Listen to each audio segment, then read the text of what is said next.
Welcome back, Gold Rush fans. The community on this channel keeps growing, and every single one of you makes this worth doing. Good news or bad news for Rick Ness this season? That is the question Gold Rush fans will be asking the moment this episode starts. What Rick found at the bottom of Valhalla has shaken him, and a shaken Rick Ness in the middle of a hard season means the answer is not simple. Gold Rush Season 16, Episode 17 is called Rick's Mess.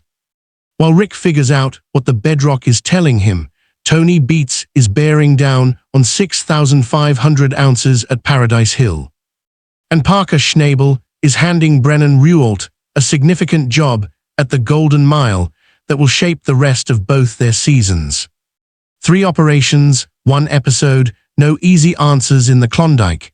Here is the full breakdown. Gold Rush has always been a show about pressure. The pressure of a short operational season, of costs that never go down no matter how tight the margins already are. Of ground that rarely delivers exactly what the preseason models predicted, and weather that has never once in the history of this show cared about a miner's target or their timeline. But Season 16 has been running at a particular intensity, even by the standards of this series. And Episode 17 is the episode where the pressure being applied across every major operation in the Klondike begins to produce results. Surprising results, costly results, and in Rick Ness's case, the kind of result that forces a miner to stop, turn the equipment around, and revisit a significant section of the season from a better informed and more honest starting point. Rick Ness and the crew at Valhalla have been grinding through a difficult and inconsistent season. The pay layers have shifted in ways that have made the day-to-day target numbers hard to hit reliably. And the accumulating gap between where Rick needs his seasonal total to be and where it actually sits has been a steady and visible source of pressure on the whole operation. But what Rick found at the bottom of Valhalla, at the bedrock itself, where the final accounting of a placer claim always ultimately takes place, changes the conversation in a direction the team was not prepared for. The bedrock is telling a different story than the one the surface layers had been suggesting. A better story, a more concentrated story. And that story is worth going back for, even if going back costs more than Rick can comfortably spare right now. He is tearing back 3 days of work, 3 days. In a Gold Rush season, operating under the pressure of a closing window and a target that has been looking further away than Rick would like for most of the year, 3 days is not a small number. It is a meaningful and irreplaceable slice of operational time, and spending it in reverse, undoing work already done. Going back through ground already processed requires real confidence in what the bedrock showed you. Rick has that confidence. The crew can see it in how he talks about the find and how quickly he commits to the plan. The equipment moves, the operation reverses.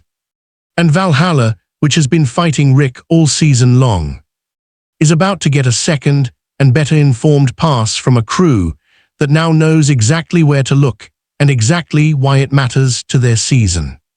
Rick has spent his entire Gold Rush career developing the instinct that is driving this decision. He did not build an operation at Valhalla by ignoring what the ground tells him when it decides to be honest with him. He built it by reading the signals carefully, by taking calculated risks when the evidence justified them, and by understanding that the Klondike will occasionally offer you a piece of information that changes everything, and that the only wrong response to that moment is to keep walking past it. This is one of those moments. The original plan said keep the operation moving forward. The bedrock said stop, come back, look at this more carefully.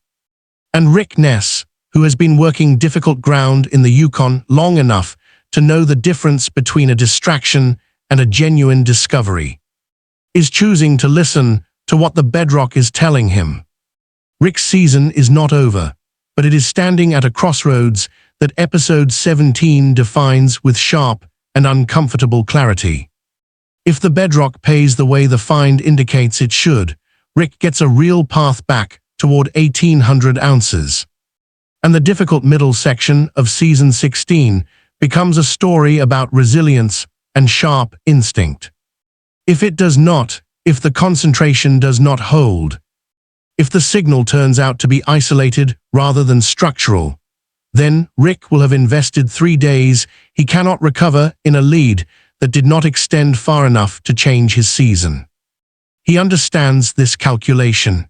His crew understands it, and they are making the bet anyway because the alternative is walking away from something that looked real and later finding out it was. Across the Klondike, Tony Beets is bearing down on his number.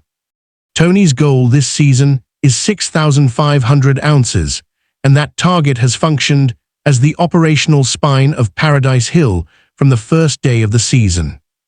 Every shift scheduled, every decision about where to concentrate the dig, every judgment call about when to push harder versus when to pull back and service the equipment, all of it has been made against the framework of what 6,500 ounces requires from the operation on a daily and weekly basis. Tony Beets is not a man who sets goals he does not intend to hit, and he is not a man who adjusts his ambitions when the season gets difficult. He is a man who builds his operation around the number, drives it at the number every single shift, and expects the number to be there at the end of the season if the work was done correctly and the operation was run the way he expects it to be run. Episode 17 finds Tony in a mode that anyone who has followed his career on this show will recognize immediately. He is not comfortable. He is not satisfied with the pace of progress. He is applying the specific, focused pressure that Tony Beets applies when he looks at the calendar, looks at the totals, and concludes that the gap between where he is and where he needs to be requires a different gear. The conversations at Paradise Hill carry real edge. The decisions have real consequences. And Tony, who has been running gold operations in the Klondike for longer than most people in his industry have been professionals, is not running on habit. He is running on a clear-eyed assessment of exactly what this season needs from him in the time that remains, and he is not willing to accept anything less than everything the operation can give. 6,500 ounces is reachable. Tony Beets does not commit to targets that are not reachable. But the distance between reachable and reached is where the real work happens, and in episode 17, that work is visible in everything Tony does, in the pace he sets, in the calls he makes under pressure, in the standard he holds the operation to across every shift. The season is running. The plant needs to keep running with it, without interruption and without excuse.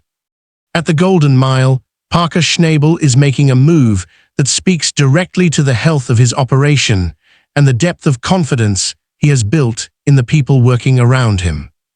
Brennan has been part of the Parker organization long enough to have absorbed how it operates, how it reads ground, how it makes decisions when the pressure is high, how it balances speed against precision in the specific context of a Klondike placer operation running at the scale the Golden Mile now occupies. In episode 17, Parker formalizes the trust that has been building between them by giving Brennan something significant: full operational control of the eastern bench section. This is not a supervised trial. It is a real job with real authority and real impact on Parker's seasonal numbers. Handed to Brennan because Parker has watched him closely and concluded that he is ready for exactly this kind of responsibility. The eastern bench at the Golden Mile demands the same quality of daily decision-making as any other section of that operation: where to push, how to read the pay as it shifts, how to respond when the ground does not behave the way the morning plan anticipated. Parker will be running his own sections and making his own calls, operating on the assumption that Brennan has the eastern bench handled. That assumption is going to be either validated or it is going to cost Parker ounces in a season where every operation is already under pressure. Brennan knows this. Parker knows this.